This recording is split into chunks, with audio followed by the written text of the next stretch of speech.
Hello, everybody. 'Tis I, the Rumpled One, the May 13th edition of Time Magazine, Homeland Insecurity. Do we need to sacrifice privacy to be safer? They got a picture of the Statue of Liberty with all kind of cameras. I wonder what happened to the high school kids of today, because I know back, if they tried this in the 70s when I was in high school, I'm sure my buddies and I would have disabled, destroyed, or taken those cameras. We wouldn't have put up with that nonsense. That's for dang sure.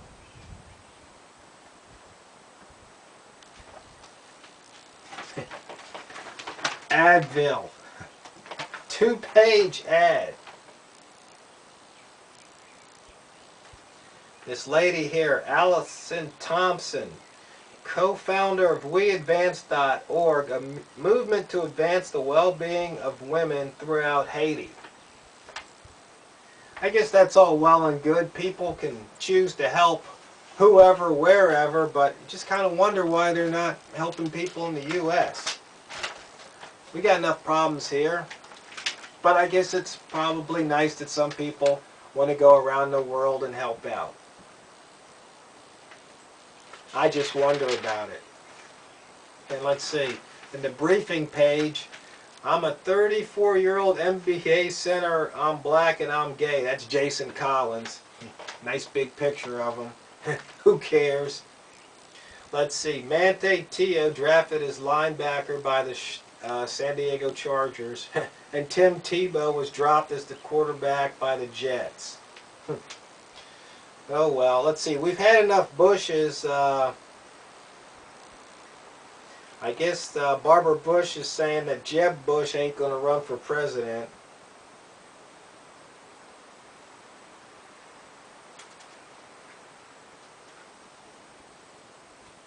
Now let's see. Sandra Day O'Connor, retired Supreme Court Justice, reflecting on the 5-4 decision to end the Bush-Gore presidential election recount.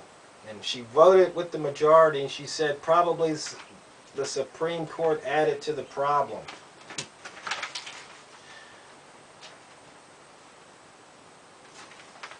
Oh, let's see what else we got here. Outsourcing's the Dakar disaster.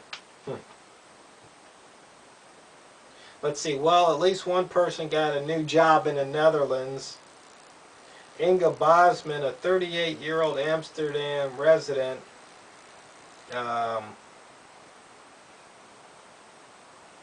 put the Dutch unemployment estimate at 6.4%, up from 5% in March 2002. Let's see, William Alexander was crowned the Netherlands' first king since 1890.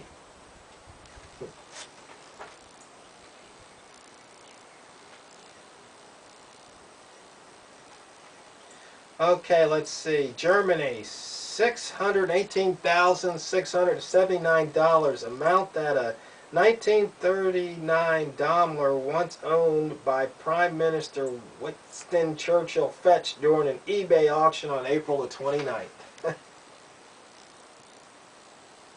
Let's see. New Zealand became the 13th nation to recognize gay marriage. Let's see, Nepali officials vowed to improve security on Mount Everest after a brawl broke out between European climbers and Sherpas.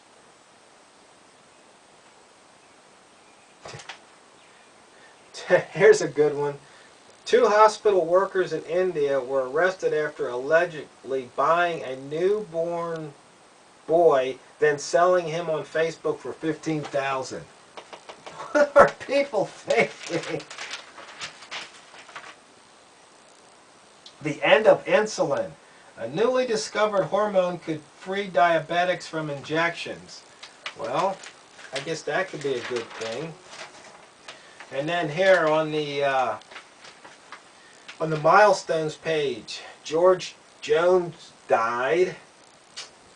Richie Havens died, so the music lost a couple good people. Okay, let's see here. What else we got here? Signed college basketball star and newly drafted WNBA player Brittany Griner to a sponsorship deal with Nike. She came out as gay on the eve of the WNBA draft.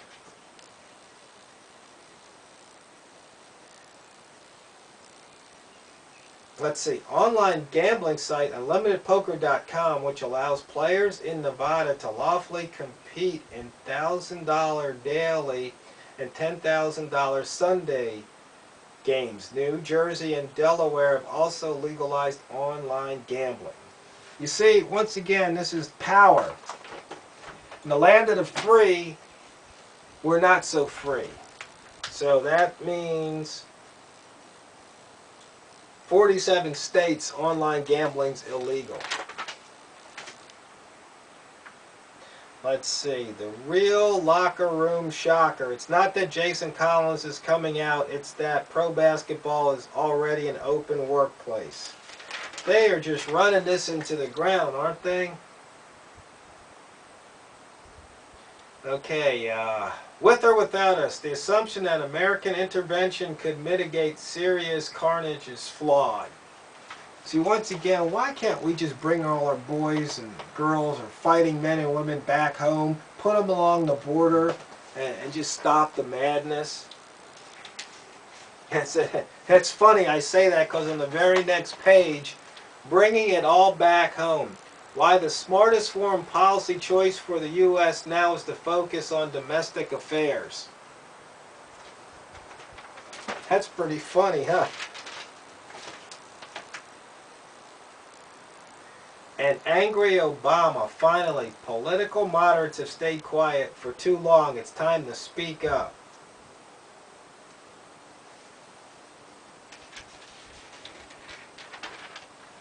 And then here's the front page. Homeland insecurity. How far should we go?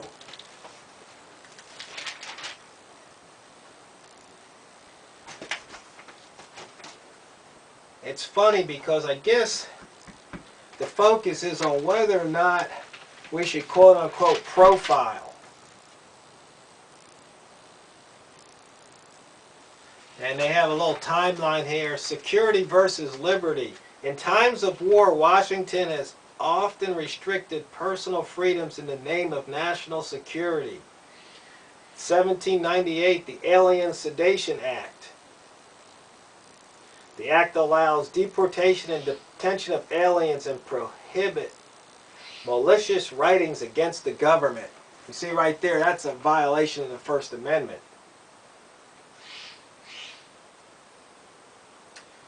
1861, Lincoln suspends habeas corpus and arrests dissidents.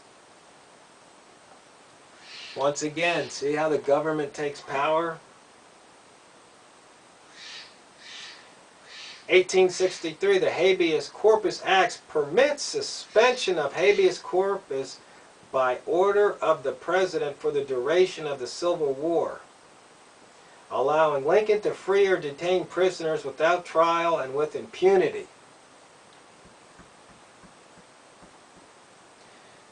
1917 through 1918, the Espionage and Sedation Acts impose severe penalties for any speech, statement, or article written against or interfering with the government in wartime. First Amendment, baby. 1942, FDR authorizes the relocation and internment of more than 120,000 people of Japanese descent. Land of the free. Okay, 1947, Federal Employee Loyalty Program requiring all government employees to sign loyalty oaths and submit to loyalty investigations. Oh, the land of the free. 2001, Congress passes the USA Patriot Act. Law enforcement officials gain sweeping powers to search without warrants, eavesdrop, and detain and deport terrorism suspects. 2011. President Obama gives federal agents new powers to data mine terrorism suspects' devices and communications and delay reading of Miranda rights to suspects under arrest, as well as new surveillance power and the right to interview witnesses without identifying themselves as FBI agents. But Obama also backs off closer surveillance of mosques in the U.S. See what's going on?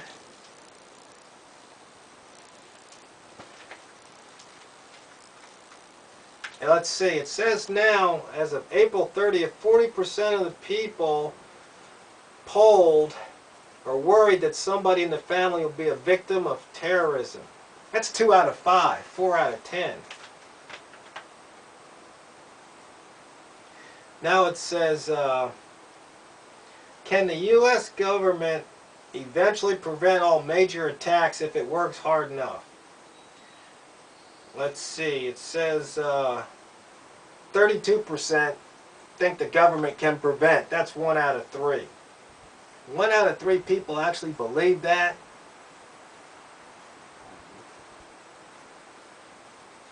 Would you be willing to give up some civil liberties if that were necessary to curb terrorism? As of April 30th, only 40%. That's down from 57% in April of 1995. That's scary.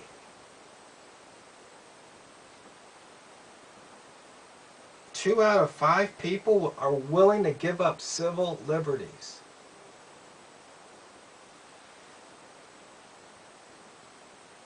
%27 say they are less likely to attend large public events in the future to avoid being a victim of terrorism. That's 1 out of 4.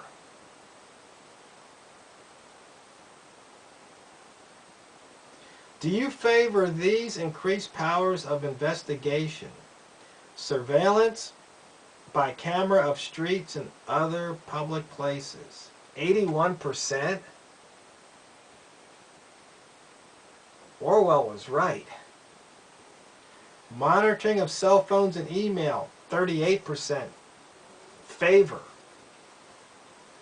Monitoring of internet chat rooms and forums, 55%. Well, what do they mean by monitoring? If they can look, anybody can look if it's a public chat room. Now, if it's a private chat room, that's different. Use of facial recognition technology to scan public events. 79% favor that. No. Big old hawk just flew by. No, I don't favor that. No. The rise and fall of Mark Sanford. Can a one-time conservative hero climb back from disgrace? Well, guess what? He did. He won.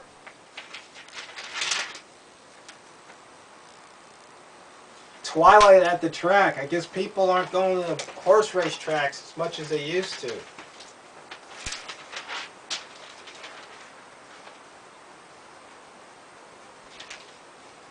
What they'll wear to the revolution.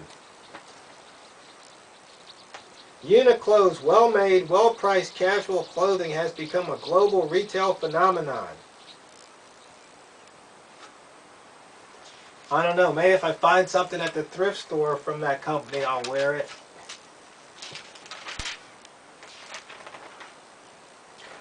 Okay, on to the culture here.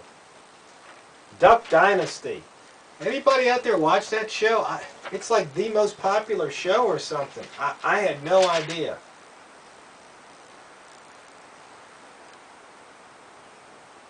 It says the highest ratings A&E has ever seen, doubling the show's viewers from the previous year. It's funny because I looked at it at first, it almost looked like ZZ Top with all them beards. See, the Backstreet Boys got a star on the Hollywood Walk of Fame.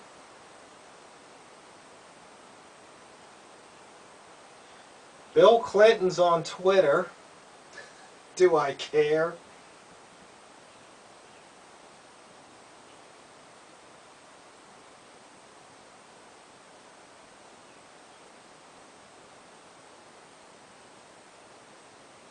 Well, let's see.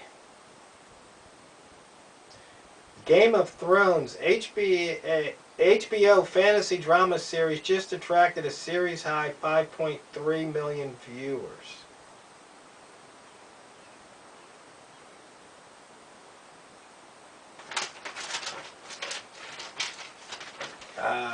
Not really interested in that. Greta Gerwig, movie star. Never heard of her. Guess I'll have to see. They talk about, I guess, The Great Gatsby. I couldn't stomach that in high school. Maybe I should try reading it again.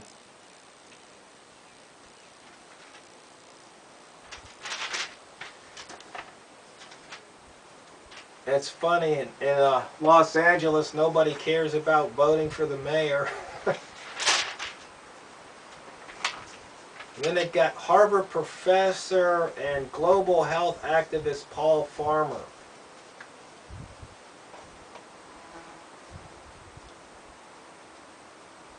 He says, what was the best idea you've ever had? My success as a doctor has been dependent on people who can make sure patients and their families receive the services that we prescribe. The best delivery idea we've had looking at chronic disease has been community health workers who can accompany patients over time. Well, that makes sense. Oh, I guess there's some new show on PBS, Constitution USA. You guys will have to let me know about it because I don't get it. Louis Vuitton handbags on the back. Well, anyway, that's time for May 13th, the year 2013.